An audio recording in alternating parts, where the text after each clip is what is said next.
In this video, you are going to see how to convert currency in Microsoft Excel. I have the currency in dollar and I want to convert it in euro. Now I need the exchange rate. You can go to Google and write here dollar to euro, and here you will see the exchange rate is 0.85. So let us put it over here, 0.85. Now go to over here, select the cell and input the asterisk symbol and select this one. Now let us make it the absolute cell reference. I have entered $2 symbol before the 2 and the B. Now hit enter.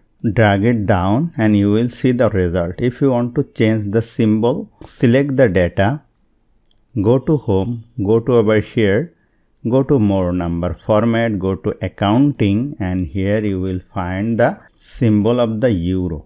Let us choose this one and click on OK. And this is looking perfect. So hope you found this video helpful. If you like this video, please share this video with your friends and family, and don't forget to subscribe. Thank you.